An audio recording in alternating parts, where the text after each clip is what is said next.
يا يا يا يا يا يا يا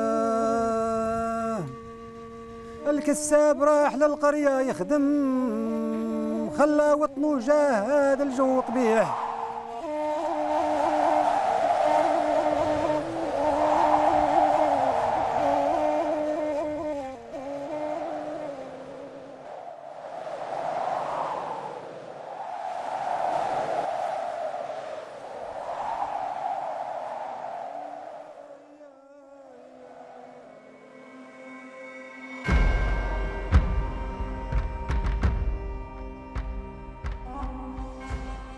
La désertification est un phénomène terrestre transfrontalier. Le Maroc, comme plusieurs pays, a été touché par ce phénomène qui menace la nature et affecte les conditions de vie de l'homme. Les causes sont liées à des facteurs naturels et humains. Quant aux résultats, ils sont de nature environnementale, économique, sociale.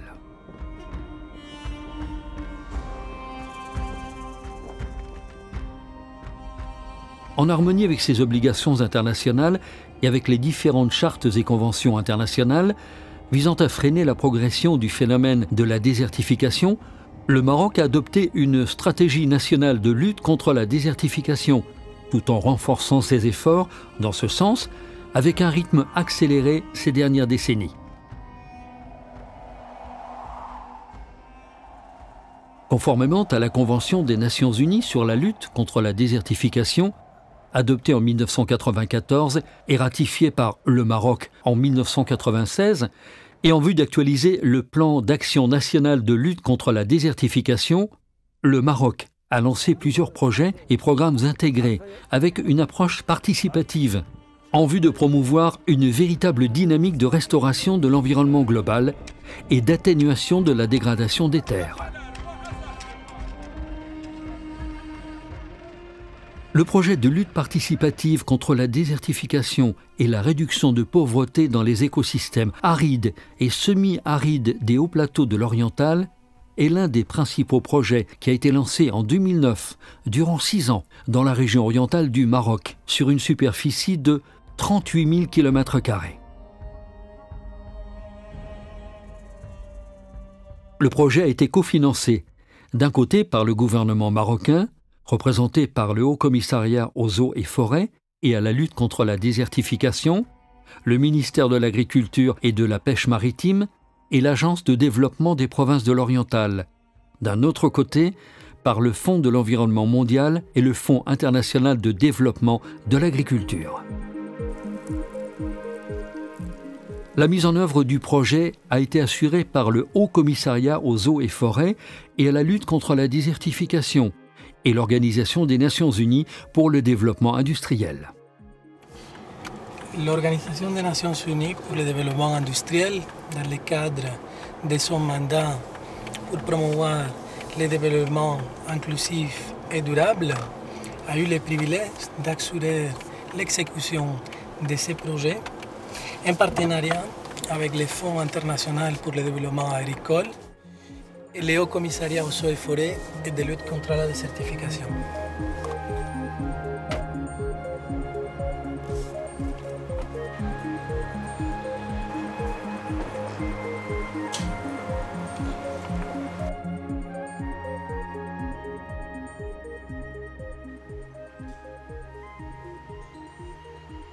Le phénomène de la désertification, qui a touché ces vastes zones des hauts plateaux, a provoqué une dégradation agressive des ressources pastorales et a aggravé le niveau de pauvreté et de précarité dans la région, surtout au niveau des éleveurs.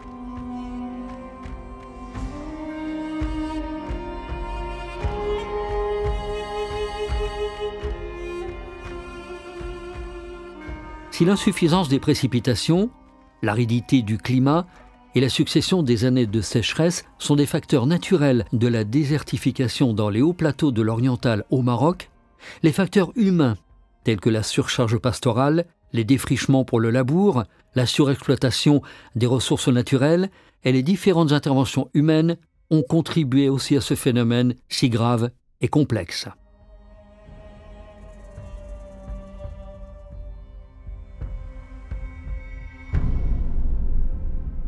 Les deux communes rurales, Ouled Mamed et El Atef, relevant de la province de Taourirt, et les communes de Ain Beni Matar, Ouled Sidi Abdelhakem, Rija, Ouled Gziel et Tiouli, de la province de Gerada, ainsi que les communes rurales de Beniguil, Tendrara, Maatarka et Abou Lakkal, dépendant de la province de Figuig, sont toutes des zones pastorales qui ont bénéficié du projet de lutte participative contre la désertification et la réduction de la pauvreté.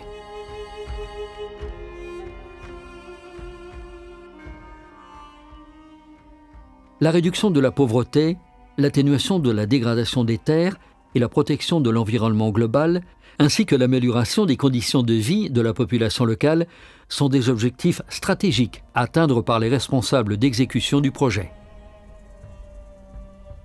Les interventions réalisées par les différents partenaires dans le cadre de ce projet ont été axées sur l'adoption des meilleures pratiques de la gestion durable des terres au niveau des programmes nationaux, le renforcement des capacités nationales et locales en matière de gestion durable des terres, la diffusion des meilleures pratiques pour la gestion durable des terres, la lutte contre la pauvreté par la création des activités génératrices de revenus et la promotion des petits projets.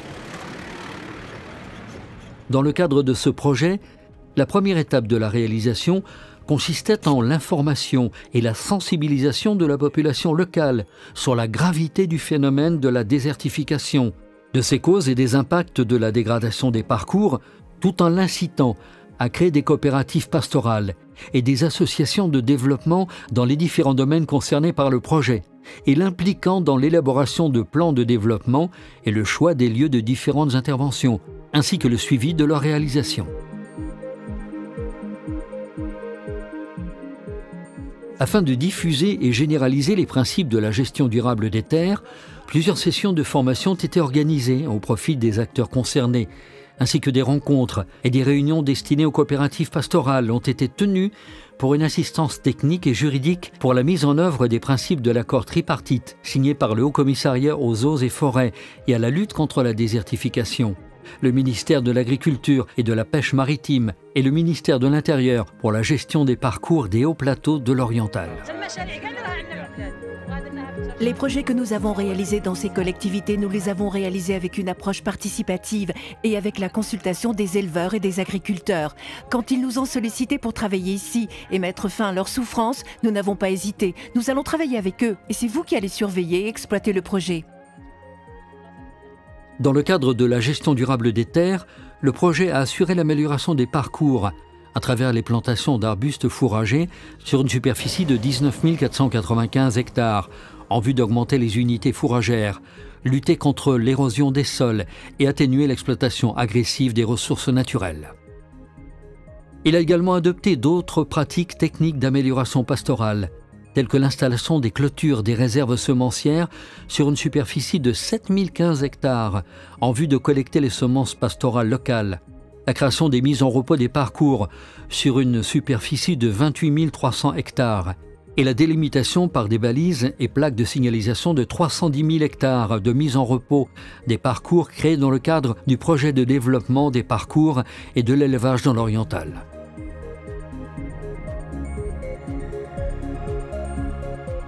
Au niveau de la gestion des ressources en eau, 130 micro-barrages ont été construits pour la collecte et le stockage des eaux pluviales, et des sillons ont été ouverts sur une superficie de 17 113 hectares, afin de faire profiter les sols au maximum des précipitations irrégulières et atténuer les effets de la sécheresse et de l'érosion. Pour restaurer de grandes surfaces des terres arides et semi-arides et redonner vie aux sols dégradés par des techniques de plantation et de collecte des eaux, le projet de lutte participative contre la désertification a adopté une nouvelle méthode technique qui consiste en l'utilisation de la technologie du système Valerani.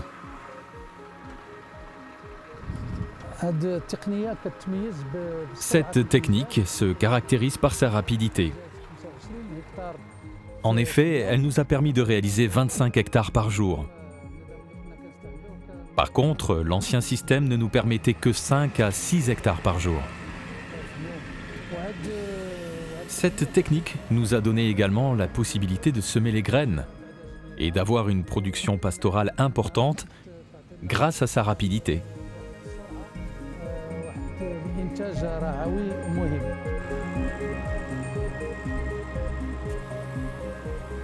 Cette nouvelle technologie est basée sur le principe d'accueillir un maximum d'eau de pluie tombée sur les surfaces arrosées par la pluie, pour le maintien et la croissance de la biodiversité végétale et animale.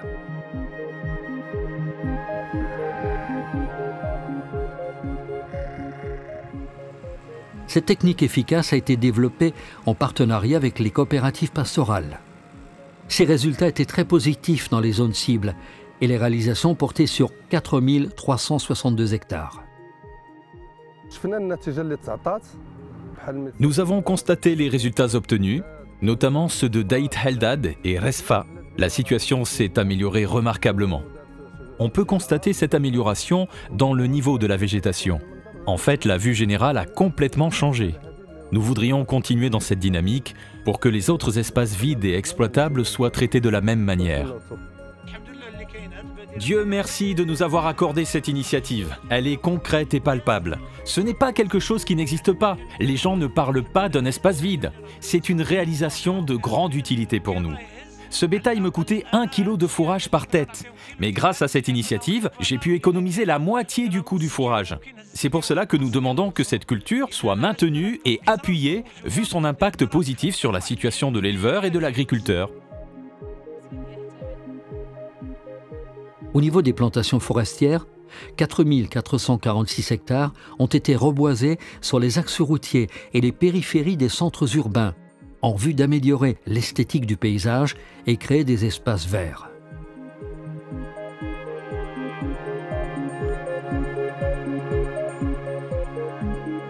Concernant les travaux de lutte contre l'ensablement dans les hauts plateaux de l'Oriental, qui connaissent de puissantes tempêtes de sable tout au long de l'année, le projet a réalisé une superficie de 130 hectares à travers la technique de quadrillage et de plantation.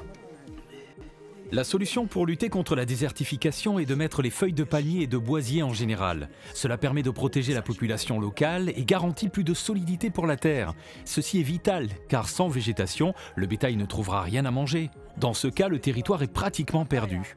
Les tentes sont dans un état grave à cause de la poussière et des sables. Nous sommes fatigués de les dépoussiérer tout le temps. Nous avons constaté les conditions de vie des éleveurs dans leurs tentes. La femme peut passer toute la matinée pour préparer le déjeuner, mais tout finira par être gâché à cause des sables et de la poussière. La pauvre laisse tout en fin de compte.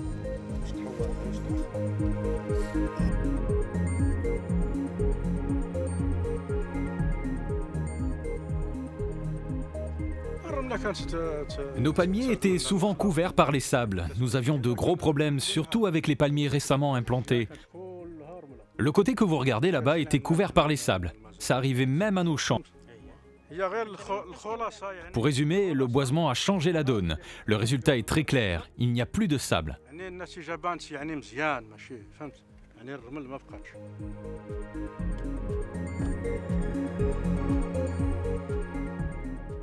Parallèlement à ces actions, le projet a procédé à la réhabilitation des pépinières de la région pour la production des plantes fourragères locales.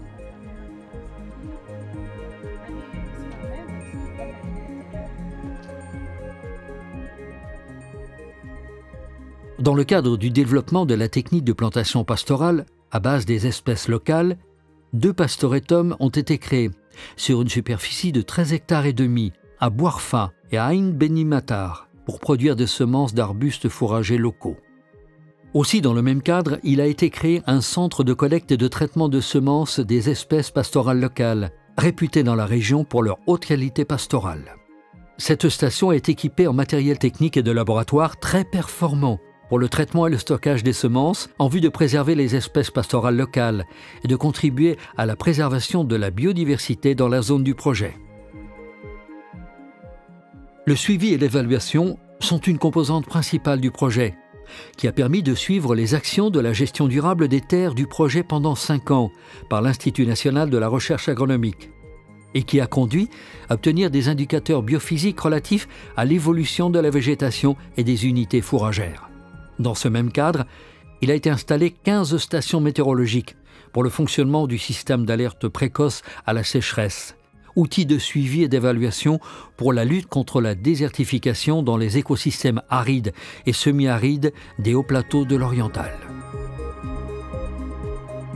Afin d'alléger la pression sur les terrains de parcours et garantir une utilisation rationnelle et durable des ressources naturelles, le projet a participé à la promotion des activités génératrices de revenus avec les coopératives et les associations de développement, tout en favorisant les produits locaux de la région. Ainsi, les femmes rurales de la zone du projet ont montré dans ce domaine leur grande capacité et leur savoir-faire, notamment en matière d'artisanat, basé sur les ressources naturelles de la région, telles que l'alpha et la laine, et ce, suite à leur formation et leurs équipements matériels nécessaires à la production de tapis, tentes traditionnelles et paniers. Un tbag coûte 700, un XS 400. Cette activité garantit aux gens de quoi vivre. Savez-vous qui exploitait I-Alpha au début? C'est la France qui l'exploitait.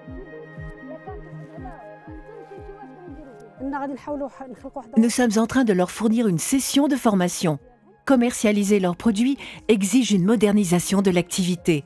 Mais les matières premières restent naturelles à 100%. Nous essayons également de réduire les coûts de production.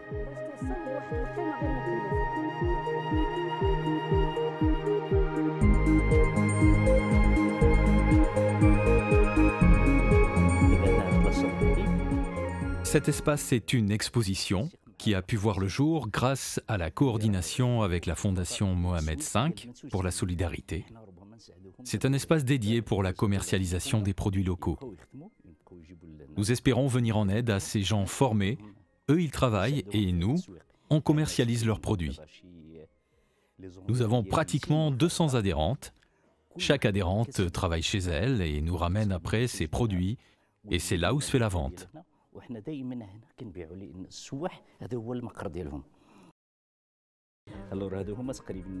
Ces articles-là sont des produits faits de halfa. On appelle ça tebek. Nous avons aussi elxes. Mais je voudrais surtout souligner la forte demande sur ce genre de produits.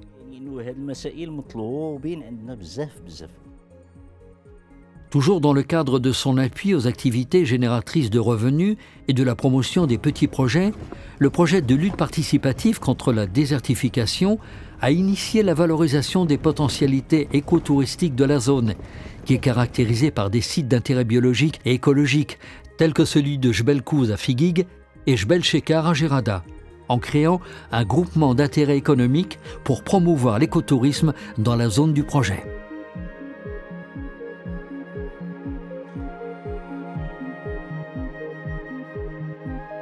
Et en vue d'améliorer les conditions de vie de la population locale, le projet a équipé plusieurs puits avec des pompes fonctionnant à l'énergie solaire en tant que source naturelle.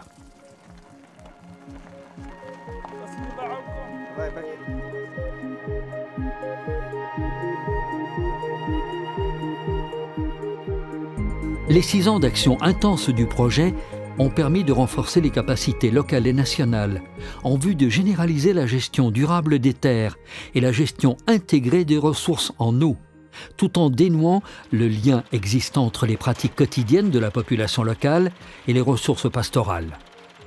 Ce qui a contribué à la réalisation des objectifs du projet de lutte participative contre la désertification et la réduction de la pauvreté dans les écosystèmes arides et semi-arides des hauts plateaux de l'Oriental.